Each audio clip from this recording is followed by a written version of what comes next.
கரூர் ஸ்டாம்பைடுக்கு அப்புறம் வந்துட்டு பாத்தீங்கன்னா டிவிகே சைட்ல இருந்து பெருசா அந்த கட்சி வேலை எதுவுமே பார்க்கல, பிரச்சாரத்துக்கு போல, வெளியே வரல, யாருமே வெளியே வரல. விஜயனெல்லாம் வந்துட்டு பாத்தீங்கன்னா அவருடைய வீட்லயே இருந்தாரு, பெருசா வெளியே போய் யாரையுமே வந்து மீட் பண்ணல.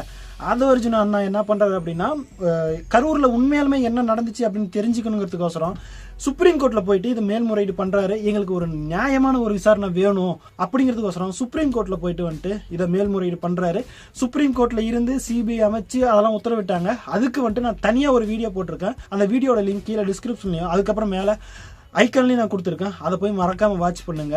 இப்ப வந்துட்டு அந்த சுப்ரீம் கோர்ட் ஆர்டர் கொடுத்ததுக்கு அப்புறம் டிவிகே சைட்ல இருந்து என்ன பண்றாங்க அப்படின்னா, அந்த பாதிக்கப்பட்டாங்களா அந்த 41 பேர் அவங்களெல்லாம் சென்னைக்கு வரவழைச்சு ஒரு ஹோட்டல்ல வச்சு மீட் பண்ணி அவங்க எல்லாத்திட்டுமே விஜய் என்ன தனித்தனியா வந்துட்டு அப்பாலஜிஸ் கேட்டாரு. அதுக்கப்புறம் அதெல்லாம் முடிஞ்சதுக்கு அப்புறம் இப்போ மறுபடியும் வந்துட்டு பாத்தீங்கன்னா அந்த கட்சியோடைய வேலையெல்லாம் வந்துட்டு பாத்தீங்கன்னா மறுபடியும் ஸ்டார்ட் பண்ணிருக்காங்க.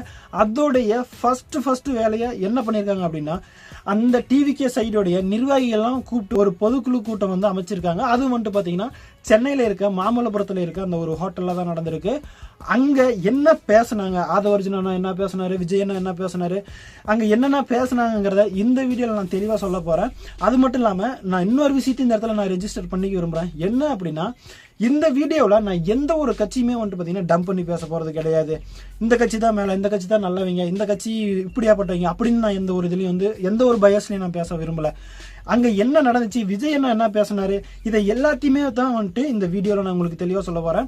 வீடியோக்குள்ள போறதுக்கு முன்னாடி நான் எல்லா வீடியோலயும் நான் ஆஸ் யூசுவல் கேட்கறதா, நீங்க இன்னும் இந்த ருத்ரன் சேனலை சப்ஸ்கிரைப் பண்ணாத இருந்தீங்க அப்படின்னா சப்ஸ்கிரைப் பண்ணி ருத்ரன் ஸ்குவாட்ல சேருங்க. அப்பதான் நான் போடக்கூடிய எந்த ஒரு விஷயமா இருந்தாலும் என்னால உங்ககிட்ட ஈஸியா கொண்டு வந்து சேர்த்துறதுக்கு எனக்கு ரொம்ப ஹெல்ப்ஃபுல்லா இருக்கும். அது மட்டும் இல்லாம இப்ப ஸ்டார்ட் பண்ண நம்ம சேனல் வளர்றதுக்கும் ரொம்ப ஹெல்ப்ஃபுல்லா இருக்கும். இப்ப வீடியோக்குள்ள போலாம். Hello my dear Rudran squad.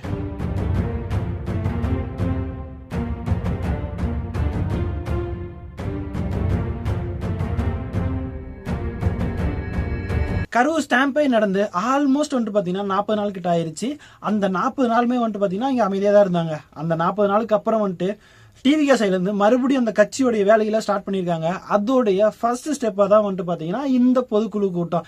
இந்த பொதுக்குழு கூட்டத்தோடைய மெயின் போக்கஸ் என்ன அப்படின்னு பாத்தீங்கன்னா, ஒரு 28 பேர் கொண்ட ஒரு சிறப்பு குழு வந்துட்டு ஃபார்ம் பண்ணி கட்சியோடைய வேலையை நீங்க பாருங்கப்பா அப்படின்னு சொல்லி அந்த ஒரு 28 பேர் வந்துட்டு ஃபார்ம் பண்ணிருக்காங்க. அந்த 28 பேர் வந்துட்டு பாத்தீங்கன்னா ஒரு 12 கொள்கையை வந்துட்டு ஃபாலோ பண்ணுவாங்க. விஜயனாவா இருக்கட்டும், ஆதவர்ஜுனவா இருக்கட்டும், அங்க கரூர்ல நடந்தது பத்தி பேசியிருக்காங்க. ஃபர்ஸ்ட் நம்ம ஆதவர்ஜுன என்ன பேசினாரு அப்படிங்கறத நம்ம டீடைலா பார்ப்போம். ஆதவர்ஜுன என்ன சொல்லியிருக்காரு அப்படின்னு பாத்தீங்கன்னா, கரூர் சம்பவம் நடந்து 16 நாள்ல வந்துட்டு பாத்தீங்கன்னா எங்களுடைய கட்சிக்கு பொய்னா என்னன்னு தெரியாது, சூழ்ச்சினா என்னன்னு தெரியாது, அவதூறு பரப்புறதுனா என்னன்னு தெரியாது, பொய் பிரச்சாரங்கள் பண்றதுனா என்னன்னு தெரியாது.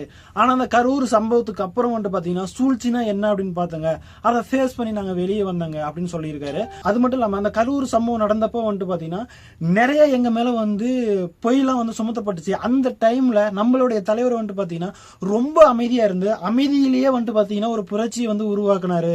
சோ இதுக்கு எல்லாமே நாங்க 2026ல தரமான ஒரு பதிலடி கொடுப்போங்க அப்படின்ட்டு வந்துட்டு பாத்தீங்கன்னா அது ஒரிஜினலா சொல்லியிருக்காரு. மக்கள் வந்துட்டு சும்மா விஜய் பார்த்துட்டு போறதுக்கோசரம் மட்டும் வரல, விஜய் மேல அவங்க வச்சிருந்த பாசத்துக்கோசரம், அவங்க மேல வச்சிருந்த அந்த ஒரு அன்புக்கோசரம் தான் வந்துட்டு அவ்வளோ பேர் வந்தாங்க.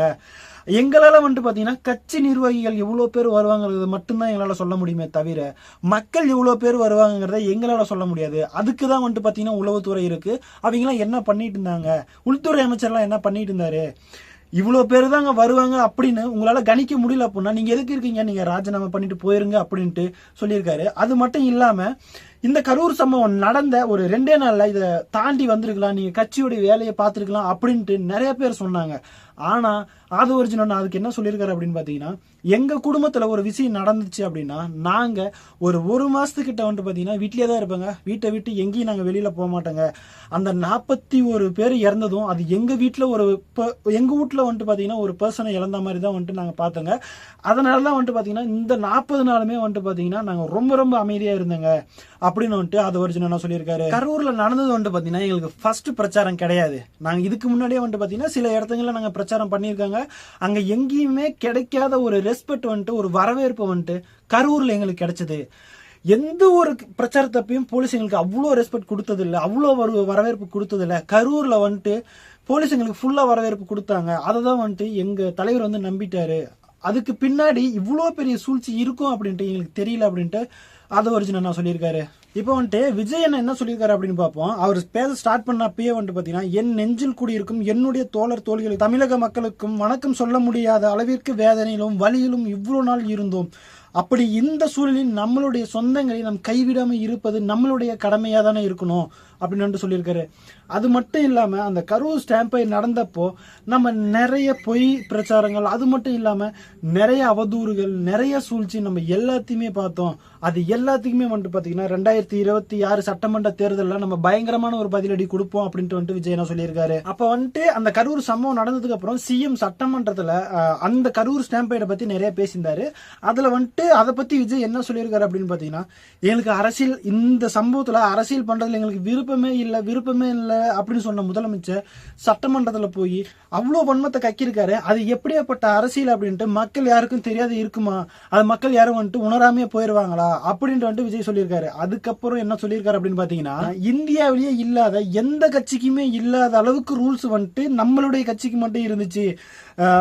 வண்டி போயிட்டு இருக்கும்போது மேலே எந்திரிச்சு நின்று கை காட்டக்கூடாதான், பஸ்ஸுக்குள்ளேயே மட்டும்தான் உட்காந்துருக்கணுமா, அதுவும் கையை செய்யக்கூடாதான், அமைதியாக மட்டும்தான் வண்டி போகும்போது உட்காந்துருக்கணுமா, இந்த மாதிரி ஏகப்பட்ட ரூல்ஸ் வந்துட்டு பார்த்தீங்கன்னா நம்மளுடைய கட்சிக்கு மட்டும்தான் இருந்துச்சு. இந்தியாவிலேயே எந்த ஒரு கட்சிக்குமே இல்லை. எதுக்கு எங்களுக்கு மட்டும் இவ்வளோ பெரிய ரூல்ஸுக்கு கொடுக்குறீங்க? அது மட்டும் இல்லாமல் ஒரு பிரச்சாரம் நடக்குது அப்படின்னா நாங்கள் கேட்கறது எங்களுடைய மக்களை சந்திக்கிறதுக்கு நாங்கள் ஒரு பெரிய இடமா வந்து செலக்ட் பண்ணி கேட்போங்க. ஆனால் கடைசி நேரம் வரைக்குமே அந்த இடம் வந்துட்டு எங்களுக்கு கிடைக்காது. எந்த ஒரு இடத்தையுமே அலோகேட் பண்ண மாட்டாங்க. கடைசி ஒரு நேரத்தில் ஒரு இடத்த கொடுப்பாங்க. அந்த இடமும் வந்துட்டு பார்த்தீங்கன்னா ரொம்ப ரொம்ப சின்னதாக இருக்கும். எல்லா மக்களும் அங்கே வந்துட்டு நிற்க முடியாது. அந்த மாதிரி ஒரு இடத்த தான் வந்துட்டு எங்களுக்கு சூஸ் பண்ணி கொடுப்பாங்க அப்படின்ட்டு வந்துட்டு விஜய் சொல்லியிருக்காரு. அதுக்கப்புறம் என்ன சொல்லியிருக்காரு அப்படின்னு பார்த்தீங்கன்னா, கரூர் சம்பவம் நடந்துச்சு. கரூர் சம்பவம் நடந்த உடனே நீங்கள் வந்துட்டு ஒரு எஸ்ஐடி அமைச்சிங்க. அதுக்கு வந்துட்டு பார்த்தீங்கன்னா அதுக்கப்புறம் வந்துட்டு பார்த்தீங்கன்னா ஒரு ப்ரெஸ் கான்ஃபரன்ஸ் வச்சு நீங்கள் எல்லாருமே வந்துட்டு கரெக்டுங்கிற மாதிரி சொல்ல ஆரம்பிச்சிங்க. அதில் என்ன நியாயம் இருக்குது? உங்கள் சைடில் வந்துட்டு பார்த்தீங்கன்னா நீங்கள் எல்லாத்தையும் எங்கள் மேலே தப்புன்னு நீங்கள் ப்ரூவ் பண்ணீங்க.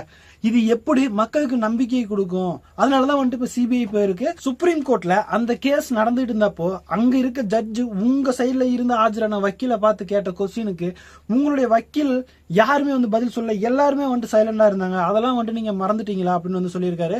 அதுக்கப்புறம் வந்துட்டு பார்த்தீங்கன்னா 5 வருஷத்துக்கு ஒரு டைம் ஆட்சி மாறும் போது நீங்க வழக்கம் போல எப்பயும் சொல்ற ஒரு கோட்ஸ் என்ன அப்படின்னு பாத்தீங்கன்னா, இது வந்துட்டு மக்கள் தீர்ப்பு அப்படின்னு ஒண்ணு சொல்லுவீங்கல்ல, அதை இப்பயே எழுதி வச்சுக்காங்க. 2026ல உங்களுக்கு எங்களுக்கு மட்டும்தான் வந்துட்டு பாத்தீங்கன்னா ஸ்ட்ரைட்டான போட்டி, மற்ற யாரு கூடயுமே இல்லை.